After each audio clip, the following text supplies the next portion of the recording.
हम हिंदू है, हिंदुस्तान में रहते, अगर हिंदुस्तान का नागरिक नहीं मिलते तो हम लोग क्या करते? पाकिस्तान में जाएंगे। আমরা বিজেপি ছাড়া কোনো ভোট দিই না, কিন্তু নিজে ভোটটা দিতে পারছি না, দুঃখ। আর আর আমরা ভোট দিছিও না, আর বাদে ভোট দিবার आखिर कौन है ये लोग जिन्हें वोट डालने की अधिकार नहीं है। हमारा देश लोकतांत्रिक है, इसका मतलब साफ साफ ये है कि लोग के पास वोट डालने का अधिकार होता है, चाहे लोकसभा चुनाव हो, विधानसभा चुनाव हो, नगर निगम चुनाव हो या फिर पंचायत चुनाव ही क्यों ना हो। सरकार वोट डालने के लिए कई तरह का जागरूक अभियान भी चलाती है, जिससे यह बताया जाता है कि प्रत्येक व्यक्ति को वोट डालना चाहिए और ये अधिकार उनका संविधान देता है।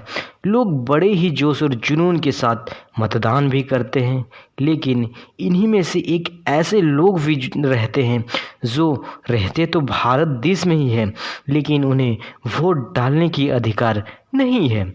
आइए हम जानते हैं आखिर उन्हें वोट डालने की अधिकार क्यों नहीं है और इन वोटर्स को क्या कहा जाता है। दरअसल बात ऐसी है, हमारे देश में कुछ डी वोटर्स भी हैं जिन्हें डाउटफुल वोटर कहा जाता है।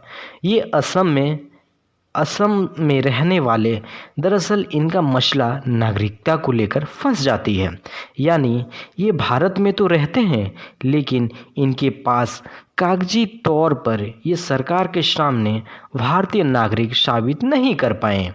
लेकिन सबसे बड़ा सवाल ये है कि आखिर ये लोग खुद को भारतीय नागरिक साबित क्यों नहीं कर पाते हैं। आपको बता दें, असम और बांग्लादेश दोनों आमने सामने हैं, जिसके कारण असम में यह देखा गया कि कुछ बांग्लादेशी असम के तरफ आगे बढ़ने लगे। लोग परेशान होकर मजबूरन बांग्लादेश छोड़कर असम में बसने लगे, जुल्म और जंग को देखते हुए। हालांकि असम राज्य के लोगों द्वारा इसका विरोध भी देखने को मिला। 1979 में असम के लोग कई तरह के जन आंदोलन किए, जिसका कहना यह था कि असम से बांग्लादेशी को चिन्हित कर उन्हें जाए। हालांकि इस मुद्दे को सुलझाने के लिए यह निर्णय लिया गया कि जो वोटर्स बांग्लादेश के आज़ाद से पहले यानी 1971 से पहले आए हैं, नागरिक का मान्यता दिया जाएगा और इसके बाद जो लोग आए हैं उन्हें भारतीय नागरिक नहीं कहा जाएगा। 1997 में इनकी संख्या लगभग 3 लाख थी। फॉरेनर्स ट्रिब्यूनल में इसे भेज दिया गया, जिसमें ये सुनवाई हुआ कि ये वोटर्स डी वोटर्स हैं, यानी डाउटफुल वोटर्स हैं, उन्हें वोटिंग से रोक दिया जाता है।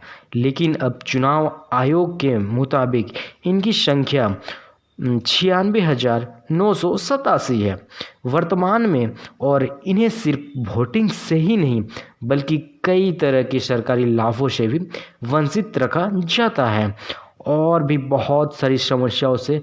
हमने बहुत ही खोजबीन के बाद यह जाना कि डी वोटर्स घोषित करने की प्रक्रिया ही मनमानी है। सरकार की आपसी मतभेद के कारण कई सारी त्रुटियां हुई, जिसमें कई लोग को वोट डालने का अधिकार मिला, वह कईयों को नहीं मिला। कई सरकारें ने इस मसले पर लेकर वोट अपने पक्ष में तो कराती है, लेकिन फिर भी इनकी समस्या जस की तस रह जाती है।